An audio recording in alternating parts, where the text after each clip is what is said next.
In the early 2000s, there was a fantasy RPG called Fable that was different from everything else at the time.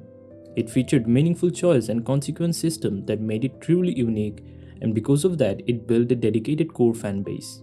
But by the time the 2010s rolled around, the beloved RPG franchise quietly disappeared. So what happened to Fable, and how in 2026, over a decade later, the franchise is finally making a return?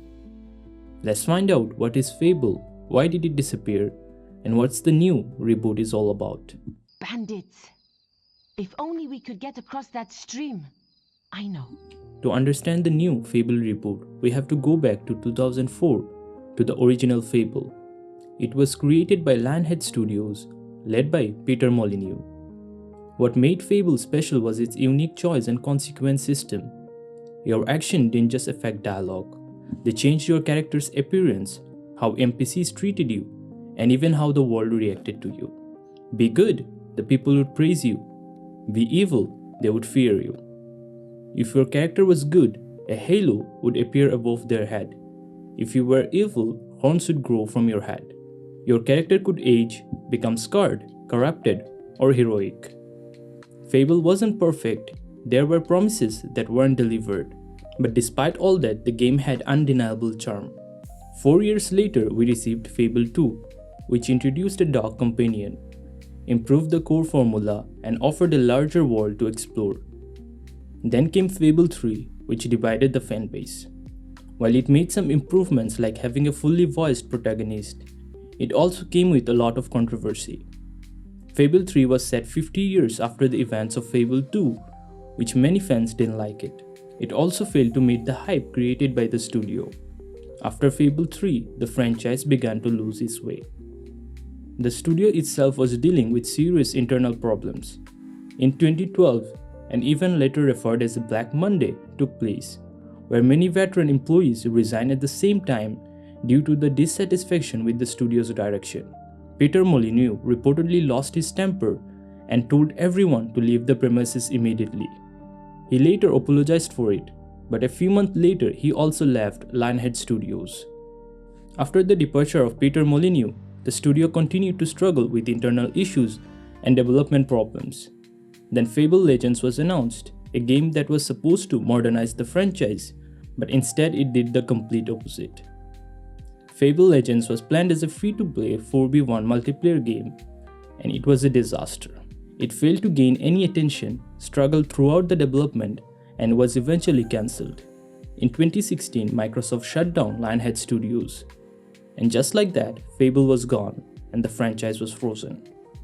But wait, if Lionhead Studio was shut down, then who's making the Fable reboot in 2026?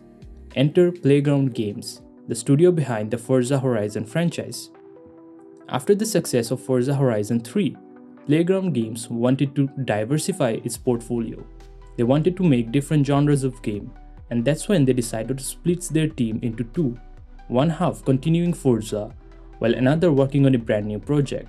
That's when the Fable name came up, and they started developing the game. In 2018, rumors began circulating that Playground Games was developing a new Fable title after the studio posted over 170 job listings for an open world RPG. 2 years later, in 2020, it was officially confirmed that Playground Games was working on Fable using their in-house engine Forza Tech. The game was originally expected to release earlier, but it was delayed to 2026. There were rumors that one of the reasons for the delay was that the studio wanted to release the game on Xbox Series X, S, PC, but they also wanted to release it on PlayStation 5. At the time, Microsoft insiders denied the claim, but it now has been confirmed that Fable Reboot will be the first Fable game to launch on non-Xbox home console, including PlayStation. Playground Games is promising a lot with this reboot. We are returning to Albion, but it's completely reimagined and modernized as it should be. British humor will be front and center, and the game will once again focus heavily on player choices. But unlike the original games, where you earned halos or horns, the reboot's morality system will be driven by NPC perception. Based on your reputation, NPCs will form their own opinions of you rather than relying on visual indicators. Once again, you will be able to buy properties, become a landlord, good or evil depending on your choice, purchase businesses, and work on various jobs like blacksmithing.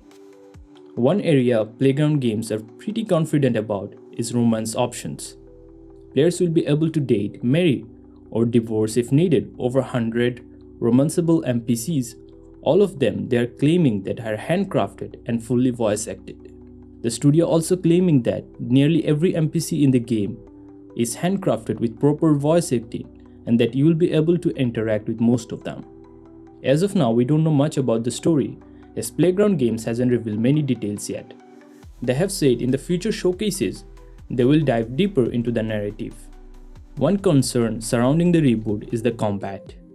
Playground Games have never developed any combat-related game, and Fable is a combat-heavy RPG, and combat is a core part of it. From what we've seen so far, the combat looks a bit weird, but hopefully by the release, it'll feel smoother and more refined. Although there is no exact release date yet, the studio is aiming for fall 2026 release. And there you have it. That's almost everything you need to know about Fable Reboot from Playground Games. Hopefully the studio delivers, because the future of the Fable franchise depends entirely on the success of this reboot. Thank you so much for watching, and I'll see you guys in the next one.